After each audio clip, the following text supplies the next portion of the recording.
Once upon a time, there lived a couple in a village.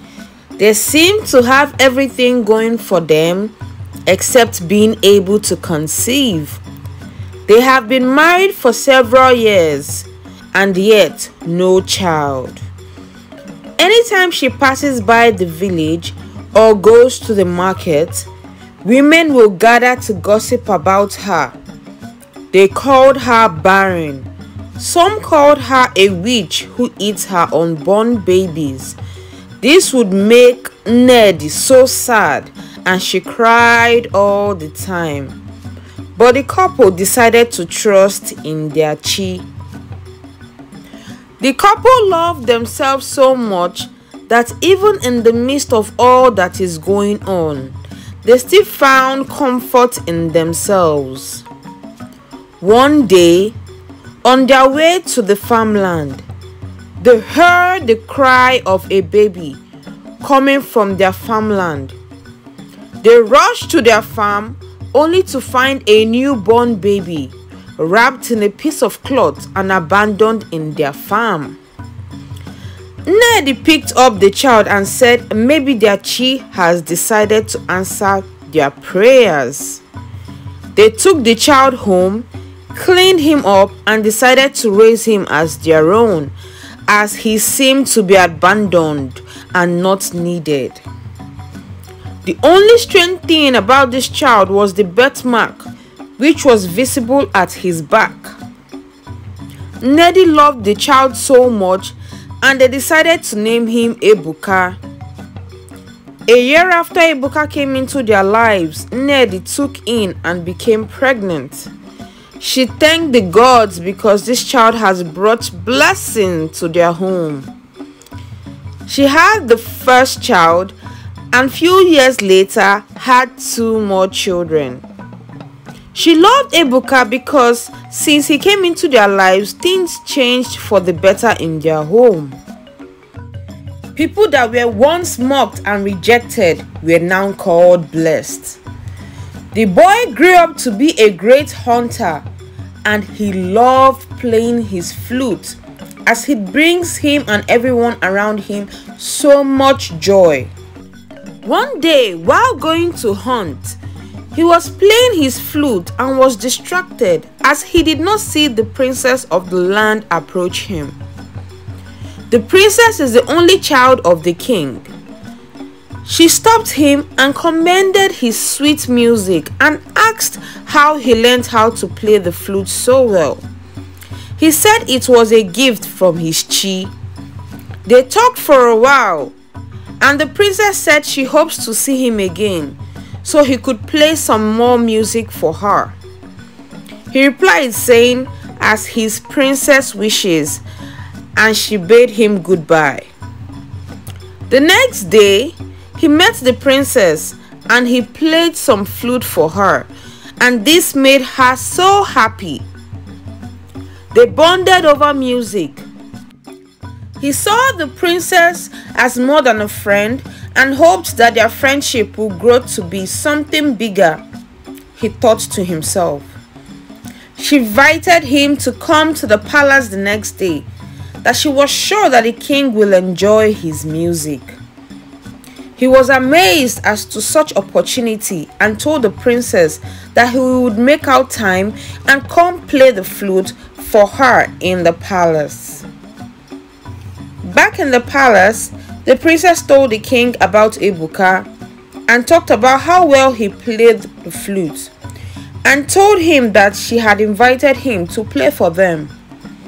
The king replied saying he looks forward to it.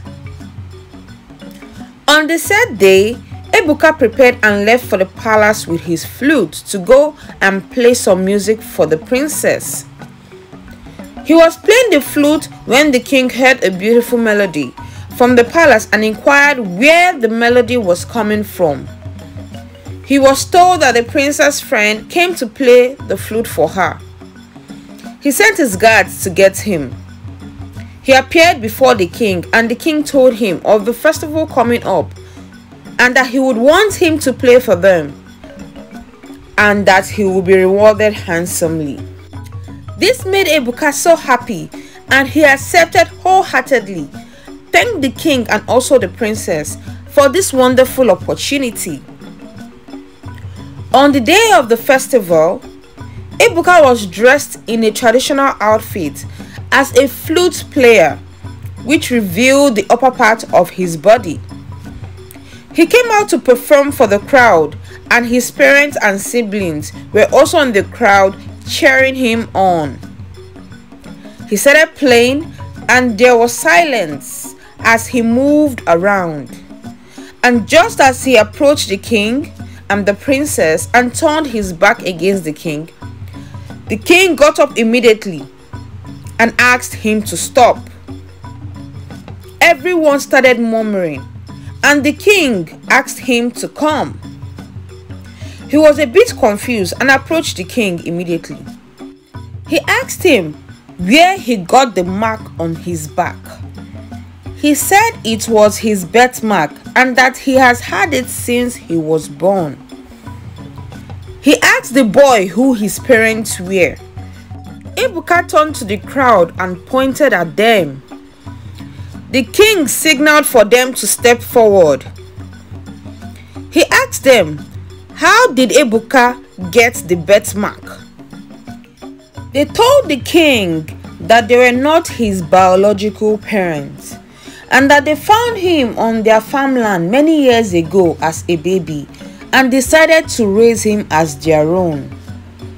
Tears filled Ebuka's eyes as he was just hearing this for the first time, and he began to ponder who his real parents were. The king asked the parents and Ebuka to go into the palace, and also the chief priest of their community, and asked that the festival continues. He asked the chief priest if this was his son, as only the royal family had this mark.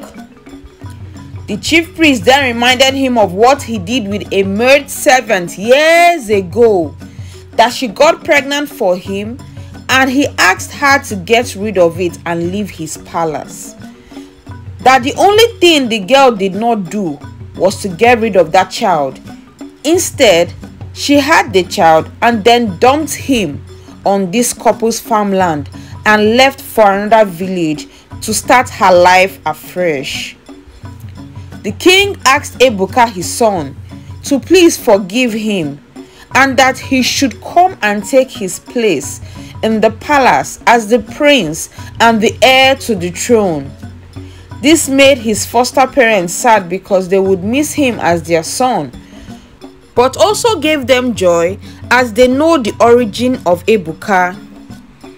Ebuka said no matter what, that they will still be his parents and will take good care of them for being such wonderful people.